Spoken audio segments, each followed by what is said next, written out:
Hello friends, welcome to my channel. இன்றைக்கி நம்ம இந்த வீடியோவில் மலையாளத்தில் திலீப்போட நடிப்பில் வெளியான பா பா பா இந்த படத்தோட ரிவ்யூ தான் பார்க்க போகிறோம். இந்த படத்தோட கதையை பற்றி பார்த்தோம்னா, படத்தோட ஸ்டார்டிங்லேயே அந்த ஊரில் இருக்கிற சிஎம்மை நம்ம ஹீரோ வந்து கடத்திடுறாரு. அதனால சிஎம்மோட பையன் வந்து எப்படியாவது நம்ம திலீப்பை பிடிச்சே ஆகணும் அப்படின்னு ட்ரை பண்ணிக்கிட்டே இருக்காரு. இதுக்கு நடுவில் ஹீரோக்கு கடந்த காலத்தில் சில சம்பவம்லாம் நடந்திருக்கு. அதுக்கு காரணமாக இருக்கிறது சிஎம் தான் அப்படின்னு சிஎம்க்கு தெரிய வருது. கடைசியில் திலீப் வந்து அந்த சிஎம்மை என்ன பண்ணார், எப்படியாவது சிஎம்மை கொன்னே ஆகணும்னு சில கோஷ்டிலாம் சுற்றிக்கிட்டு இருக்காங்க. கடைசியில் அந்த கேங்கெல்லாம் சேர்ந்து சிஎம்மை என்ன பண்ணாங்க, இதுக்கும் மோகன்லாலுக்கு என்ன சம்மந்தம், கடைசியில் மோகன்லால் வந்து எதனால அவங்க கேங்கை விட்டு வெளியே போனார், கடைசியில் திலீப்பும் மோகன்லாலும் மீட் பண்ணாங்களா இல்லையா, கடைசியில் என்னாச்சு, இதுதான் இந்த படத்தோட மொத்த கதையே. இந்த படத்தோட பாசிட்டிவ்னு பார்த்தோம்னா, டைரக்டர் தனஞ்சய் சங்கர் வந்து அவரோட ஒர்க்கை நல்லாவே பண்ணியிருக்காரு. எதுக்குன்னா, ஒரு கிரைம் த்ரில்லரை எப்படி கொண்டு போகணுமோ அதை ஸ்டார்டிங்லேருந்து எண்டு வரைக்குமே நல்லா விறுவிறுப்பாக கொண்டு போயிருக்காரு. கதையில் எங்கேயுமே குறை வைக்காமல் காமெடியும் வச்சு சூப்பராக கொண்டு போயிருக்காரு. இதுக்கு தகுந்த மாதிரியே படத்தில் நடித்த எல்லா ஆக்டருமே அவங்களோட ஒர்க்கை நல்லா பண்ணியிருக்காங்க. முக்கியமாக திலீப்பும் மோகன்லாலும் வர அந்த காட்சி எல்லாமே தேட்டர் பிளாஸ்ட் ஆகிற மாதிரி சூப்பராக காமிச்சிருக்காங்க. எதுக்குன்னா, அவங்க ரெண்டு பேருமே சேர்ந்து ஒரு பாட்டு ஒன்று பாடுவாங்க, டான்ஸும் ஆடுவாங்க. அந்த பாட்டெலாம் பார்க்கும்போது உண்மையிலேயே மாசாக இருந்துச்சு. அதே மாதிரி தளபதி விஜயை பற்றின ரெஃபரன்ஸ்லாம் இந்த படத்தில் கொஞ்சம் அதிகமாகவே காட்டியிருக்காங்க. மோகன்லால் வந்து ஒரு பெரிய விஜய் ஃபேன் அப்படின்னு அந்த இதையும் சூப்பராக காட்டியிருக்காரு டைரக்டர். அதே மாதிரியே படத்தில் வில்லனா நடித்த அந்த கேரக்டரு இந்த படத்தில் ஒரு முக்கியமான ரோல் பண்ணியிருக்காரு. எதுக்குன்னா, என்னதான் சிஎம்மாக இருந்தாலும் இதுக்கு முன்னாடி நான் பல சம்பவம் பண்ணியிருக்கேன் அப்படின்னு சில கருத்துலாம் காட்டுவாங்க. அதெல்லாம் பார்க்கும்போது ஓரளவுக்கு நல்லாவே இருந்துச்சு. அதே மாதிரி இந்த கேஸை விசாரிக்கிறதுக்காண்டி சிஎம்மோட பையனாக நடித்த வினீத் வந்து அவரோட ரோலை சூப்பராக பண்ணியிருக்காரு.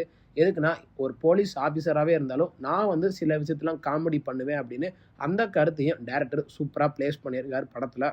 இதெல்லாம் ஒரு பக்கம் இருக்கும்போது, தமிழ் இண்டஸ்ட்ரியில் ஒரு டான்ஸ் மாஸ்டராக இருக்கிற சாண்டியும் இந்த படத்தில் ஒரு ரோல் பண்ணியிருக்காரு.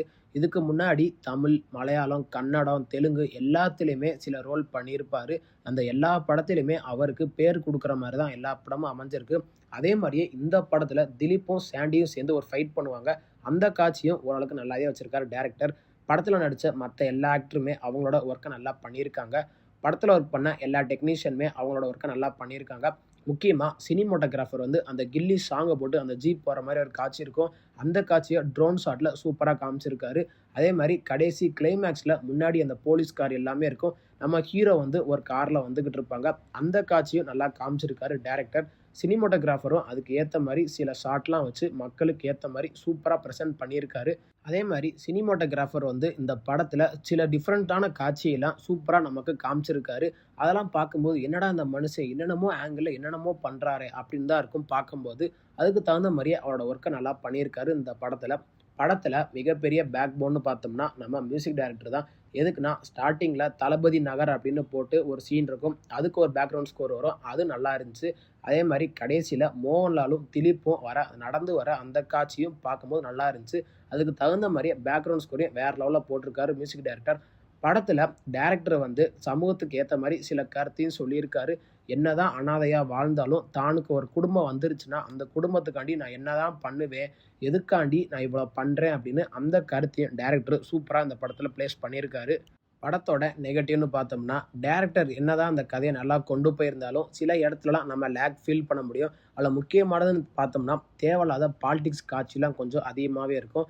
தேவையில்லாத பாலிடிக்ஸ் டயலாக்லாம் கொஞ்சம் அதிகமாக இருக்கும். அதெல்லாம் கொஞ்சம் அவாய்ட் பண்ணியிருக்கலாம். மற்றபடி இந்த படத்தில் பெருசாக நெகட்டிவ்னு சொல்கிறதுக்கு ஒன்றும் இல்லை. இந்த படம் ஓடிடி தளமான ஜி5ல தமிழ் டப்பிங் வெர்ஷனோட அவைலபிளாக இருக்குது. தமிழ் டப்பிங் வெர்ஷன்லாம் லிப்சிங் கூட பெர்ஃபெக்டாக பண்ணியிருக்காங்க. அதில் எங்கேயுமே குறை வைக்கல. இந்த படத்துக்கு நம்ம கொடுக்குற ரேட்டிங் பார்த்தீங்கன்னா 10க்கு 6.2 கொடுக்கலாம். இந்த படத்தை தாராளமாக ஃபேமிலியோட வீக்கெண்டில் பார்த்து என்ஜாய் பண்ணுங்கள். இந்த வீடியோ உங்களுக்கு பிடிச்சிருந்தா மறக்காமல் நம்ம சேனலை லைக் பண்ணி கமெண்ட் பண்ணி ஷேர் பண்ணுங்கள். மறக்காமல் நம்ம சேனலை சப்ஸ்கிரைப் பண்ணி பக்கத்தில் இருக்க பெல் பட்டனை கிளிக் பண்ணி விட்ருங்க. தேங்க்யூ ஃபார் வாட்சிங் திஸ் வீடியோ.